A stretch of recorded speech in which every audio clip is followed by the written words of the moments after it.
About a week ago, I saw this post on social media about EPF's updated framework, which is basically how much do Malaysians need to have by age to have a comfortable retirement.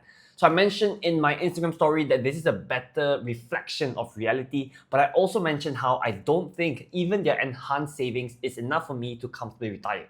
So a lot of you guys replied to my story asking me why I think so and how much I personally needed or how much I think they needed for retirement, which honestly I can't answer. But in today's video, I will share how much I think you need to retire comfortably in Malaysia, and I'll also show you guys how you can calculate it for yourself. So let's get to it. First of all, retirement to me isn't tied to any specific age. So it's not like retirement is at 60 years old when I literally cannot work anymore. To me, retirement is more when I hit that point where I don't have to work anymore. But of course, it's very hard for us to make an assumption based on this. It's very hard for us to make the calculations. So let's just generalize it. So to simplify this, let's say I want to retire at 55 years old. According to Google, Malaysia's life expectancy is around 76 years old. So let's just round that up to 80 because by the time we hit retirement age, that number would have probably gone up, which means that we can expect to live until we're 80 years old if we are the average person. So if you're retiring at 55 and we expect to live until 80, we need to have at least around 25 to 30 years worth of expenses saved up. Now let's have a quick look at EPF's framework, which is applicable for people of today. So there is a slight difference. They expect people to work until they're 60, so retirement is only at 60 years old, and they expect this money to last for 20 years, which means they also sort of assume that life expectancy is 80 years old, similar to what I think. So they've got three different tiers for people to hit. There is the basic, the adequate, and the enhanced tiers. In my opinion, at least, the basic and adequate levels at 390,000 ringgit and 650,000 ringgit is just way too low. Maybe this is just me. Maybe my standard of living is a bit higher than some other people, or maybe people in the outskirts can survive on this amount of money, but I just think it's a bit too low for me to retire. Then there is the final tier, the most difficult one for most people to achieve, and that is the enhanced tier with 1.3 million ringgit saved up by the time you hit 60 years old. This one is a bit more realistic, I guess. So in year one, you'll withdraw 5,400 ringgit every single month, and this will scale up all the way till 14,800 ringgit per month in year 20 because this accounts for inflation, which is very good. Still though, to me, I don't think 1.3 million ringgit is enough to retire, even today. And this is where a lot of you guys ask me why. So let's get to the calculations. Reality check though, everyone's scenario is going to be different, so I can't say this is a number that you need to retire. So to make all of this simple, I will just use myself as sort of like a case study, but I will run through step by step how I calculate how much money I need, as well as how I can get there. So you guys can just adjust it based on your requirements. So the first step to all of this is, of course, we need to estimate how much money we need to retire comfortably. So this is, once you hit that 60 years old or whatever age you are where you're ready to retire, to stop working, stop having an active income, how much money do you need to just pay for your basic necessities? Or if you want a nice retirement, you can even include stuff like holidays, gifts, whatever it is. So there are many, many methods out there for you to estimate this. You can literally write down line by line. But the very simple one, the very popular way that people use is what we call the income replacement ratio, which is basically just taking a percentage of your current income. It's up to you how you want to, or what percentage you guys want to use. I do have a recommendation from ChatGPT right here. You guys can refer to it.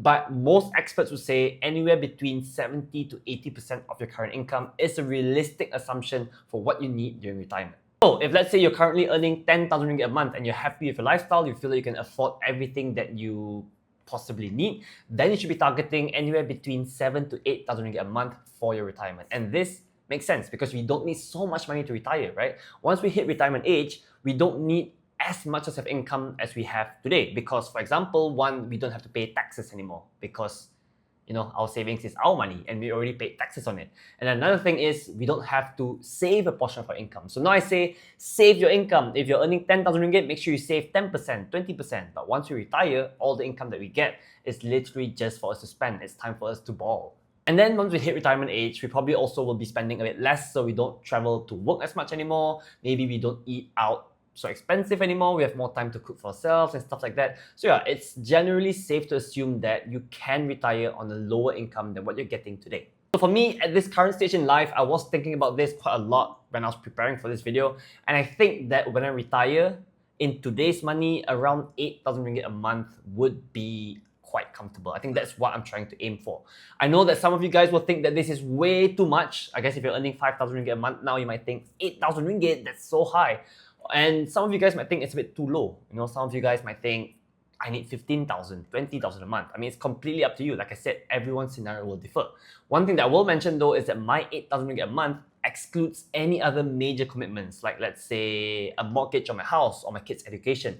All of these things I will have to save separately. One important note when you guys are doing this exercise is that if your expected income during retirement is higher than your income right now, then it's going to be extremely difficult for you to achieve it. You know, you can't say I'm earning 5,000 ringgit a month now, but when I retire, I want 10,000 ringgit a month. It's just not going to work. You have to save a lot of money now, or you better start increasing your income before you hit retirement age. Now, once we've got that figured out, we need to factor in inflation. Just because 8,000 ringgit today is enough for me, 8,000 ringgit by the time I retire, I guarantee you it's not going to be enough. By then, inflation would have kicked in. 8,000 ringgit would probably just buy me like one McDonald's set, right? So we need to factor in inflation. So you can use any compounding calculator out there. I literally just Google compounding calculator and click the first result. And I plug in my numbers. So I'm going to use a 3% average inflation every single year. I think that's a pretty safe assumption. I put in 8,000 ringgit, that's the amount that I want. I put in the inflation figure, which is 3%, and I put it in for 26 years, which is when I'm ready to retire at 55 years old. So the result is, when I'm ready for retirement in 2051, when I'm 55 years old, 8,000 ringgit would be the equivalent of 17,250 ringgit. So you guys can see there, inflation has pretty much doubled the amount of money that I need every single month to enjoy the same lifestyle. Now, before you guys freak out about that number, I know it is a big number, but just taking that now, how much money do I need to save up by the time I hit retirement age so that I can comfortably withdraw 17,250 ringgit every single month without worrying about it running out before I pass on? And this next step to figure that out is where the 4% rule comes in. So for those of you guys who don't know, the 4% rule is developed by some guy, I don't know who, probably some super smart PhD guy trying to write his thesis, but he figured out that you can withdraw 4% of your retirement nest egg and survive for the next 30 years without having to worry about your money going to zero. So if you have retirement nest egg, every year just withdraw 4%, use it for your spending, and it should be able to last at least 30 years, maybe even more, depending on how well the market does. And the good thing about this is that it accounts for inflation as well, because even when we retire, inflation will still be there, right? So you can't just say, I want 17,250 ringgit every month, and then for the next 30 years after I retire, I will need the same amount of money. Of course, it will not be realistic. So we need to factor in inflation as well, which the 4% rule does take into account. So let's say for the first year of my retirement, I can withdraw 17,250 ringgit every single month. The next year, I can add 3% to that, which means I can withdraw 17,767 ringgit every single month instead. So we make sure that we cover all of our bases. Even when we retire, we take inflation into account. So the way we calculate how much money we need to sustain this amount of withdrawals is that we take our monthly spending, we multiply it by 12 first to figure out what's our annual spending, and that comes out to 207,000 ringgit that I need to spend every single year for my 8,000 a month lifestyle.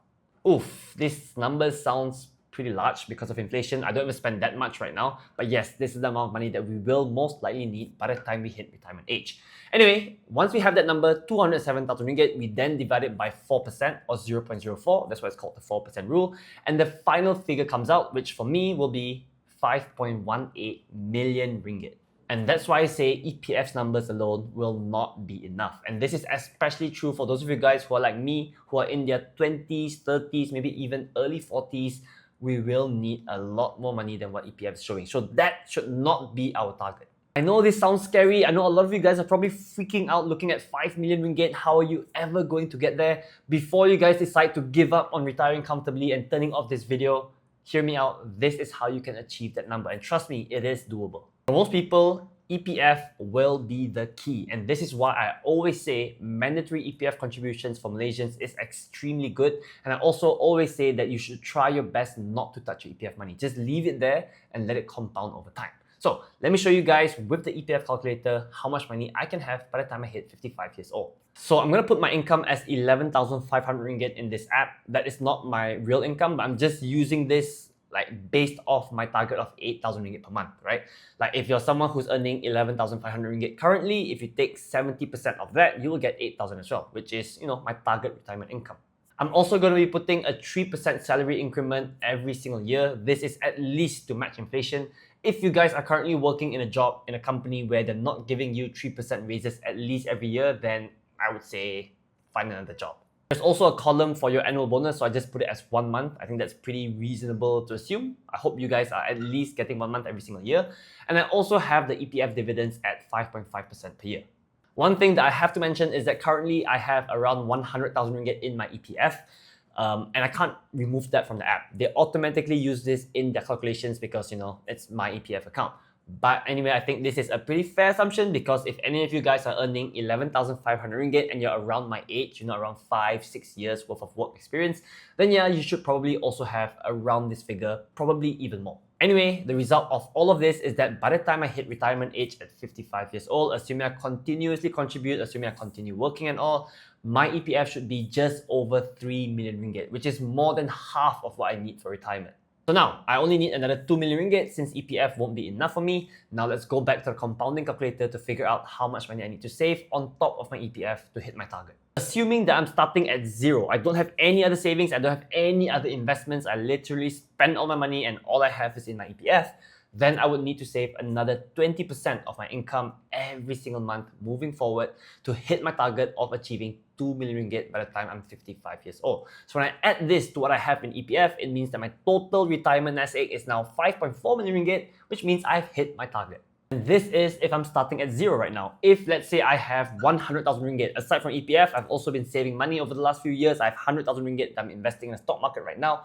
If you already have this, then you don't even need to do 20% anymore. You can only do 15% moving forward and you will still hit the same numbers. Basically, the more money that you have saved up when you're young, the less money you have to save moving forward. I guess that's pretty obvious, but that is the power of compounding and why you should start investing early. By the way, all of these calculations are assuming that I am getting a return of 7% a year, which, I hope you guys are doing for your retirement accounts. Seriously, don't just leave all of your money in a bank account and hope that this will be enough for your retirement because most likely it will not be. Seriously, investing returns will play a major role in how fast and whether you can hit your goals or not. So if any of you guys want to invest into Malaysian or US stocks, then check out Mumu. They're one of the most popular brokers out there for Malaysians right now. I'll leave the link to sign up in the description of this video. You guys will get some nice freebies to help towards your retirement account when you use it and deposit some money.